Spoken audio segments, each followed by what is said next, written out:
Let me ask you something real quick. You get paid on Friday. By Tuesday, the money is just gone. You're not buying luxury cars. You're not eating at fancy restaurants every night. You're just living. Groceries, gas, a couple of takeout orders, maybe a streaming subscription or two, and somehow your account is already crying. That was me at 23, working full-time, bringing home decent money, and still living paycheck to paycheck like I was broke. Nobody ever sat me down and said, here's how money actually works. And I'm willing to bet nobody did that for you either. That's what this channel is for. So if you're new here, hit that subscribe button right now. I drop personal finance content every week designed to help regular people actually keep the money they earn. No fluff, no gatekeeping, just real talk. All right, let's get into it. What is the 50-30-20 rule? The 50-30-20 rule is a budgeting framework. Simple as that. It tells you exactly how to split every dollar you bring home into 3 buckets. 50% goes to your needs. 30% goes to your wants. 20% goes to savings and debt. 3 numbers, that's it. Now, this wasn't invented by some Instagram finance guru. It was popularized by Elizabeth Warren, yes, the US Senator back in 2005 in her book, All Your Worth, which she co-wrote with her daughter. Warren was a bankruptcy law professor at Harvard at the time, and this rule came directly out of her research into why American families were going broke. What she found was that most people didn't fail because they were irresponsible. They failed because nobody gave them a structure, a starting point, and that's exactly what this rule provides. Let me throw some numbers at you, but in a way that actually means something. A 2023 survey by Bankrate found that 57% of Americans cannot cover a $1,000 emergency expense with savings. More than half the country. That's not a small problem, that's a crisis hiding in plain sight. The Federal Reserve also found that roughly 37% of adults would struggle to cover a $400 emergency using cash. $400. That's a car repair, an urgent care visit, a broken phone. The reason most people can't handle those things isn't because they don't earn enough, it's because there's no plan in place. Money just flows out, randomly, emotionally, reactively. The 50-30-20 rule stops that leak before it starts. First 50% is for your needs, and I want to be specific about what a need actually is because this is where most people cheat themselves without realizing it. A need is something you cannot function without. Rent, utilities, groceries, transportation to get to work, minimum debt payments, health insurance. That's it. What is not a need? Netflix, dining out, the gym membership you use twice a month, the premium tier of every app on your phone. Those are wants, we'll get there. Example, say you bring home $3,500 a month after taxes. 50% of that is $1,750. That's your ceiling for needs. If your rent is $1,100, car insurance is $150, groceries run $300, and utilities are $120, that's $1,670, you're under the ceiling. Good. But if your rent alone is $1,800, you've already blown your needs budget before you've eaten a single meal. That's not a judgment, that's a signal that something needs to shift type to insert our preset sound tags, emotions, and pauses. This is the bucket people either love or feel guilty about. And I want you to let go of the guilt because the 30% for wants isn't a flaw in the budget. It's actually the reason the budget works. Every system that tells you to eliminate all enjoyment from your life fails. We're not built for permanent deprivation. The 30% is structured permission to actually live.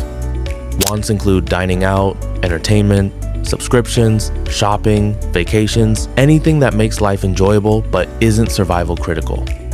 Back to our $3,500 example. 30% is $1,050 a month for wants.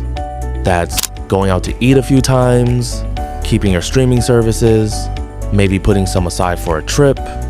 Here's the thing though, a 2022 study from Slick Deals found that the average American spends about $18,000 a year on non-essential purchases. That's $1,500 a month. For a lot of people, that's already over their entire wants budget, one small purchase at a time. $7 here, $15 there. A dinner out for $60. It adds up faster than you think. The 20% savings and debts, this is the one most people skip, and it's the one that determines whether you're actually building something or just surviving. The 20% goes to two things: savings and debt repayment above the minimum. Savings means your emergency fund, retirement accounts, and anything you're putting away for the future. Debt repayment means paying more than the minimum on credit cards, student loans, whatever is hanging over you. On our $3,500 income, 20% is $700 a month. That might sound small, but let's look at what it actually does over time. If you invest $700 a month starting at 25 years old, with an average 8% annual return, which is a conservative historical average for a diversified index fund by 65, you'd be sitting on roughly $2.1 million. $2 million from $700 a month. That's not magic. That's compound interest and time doing exactly what they do when you give them something to work with. Fidelity recommends saving at least 15% of your pre-tax income for retirement. The 20% in this rule gets you right there, and that's before any employer match, which is free money you should always grab if your job offers it. Let me put the whole thing together so this isn't abstract. Meet Jordan, 27 years old, works in logistics, takes home $4,200 a month after taxes.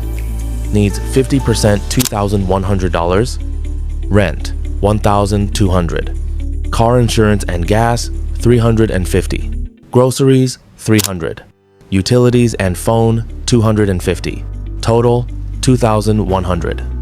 Wants 30% $1,260, dining out $300, streaming and subscriptions $60, gym $50, entertainment $200, clothes and miscellaneous $350, fund savings for trips $300, total $1,260, savings and debt 20% $840, emergency fund $200, Roth IRA $300, extra student loan payment $340, total $840. Jordan isn't rich, Jordan isn't living extravagantly, but Jordan is living and building wealth at the same time.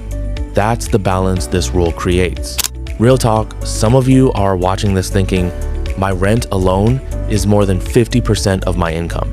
That's a real problem, and it's more common than people admit, especially in high cost of living cities. If the numbers don't fit perfectly right now, that's okay. Think of this rule as a compass, not a cage. The goal isn't perfection. The goal is awareness and direction. If your needs eat up 65% right now, your job is to figure out how to bring that number down over time through increasing income, downsizing, or negotiating bills. Meanwhile, protect that 20% savings bucket as much as you can. Even if it's 10% right now, something beats nothing. NerdWallet puts it, well, the 50-30-20 rule works best as a starting framework that you then customize to your actual life. The numbers can flex. What can't flex is having no plan at all. Here's what I want you to do before you close this video. Pull up your bank statement from last month. Look at where every dollar actually went, not where you think it went. Sort your expenses into 3 columns: needs, wants, savings. See what percentage each one is for you right now. That awareness is step 1. The 50-30-20 rule is step 2. You don't need to overhaul your life this week. You just need to know what's happening with your money, and now you do. If this helped, drop a comment below telling me your biggest money challenge right now. I read every single one. And if you haven't subscribed yet, hit that button. New videos every week. Real money talk, no fluff. See you in the next one.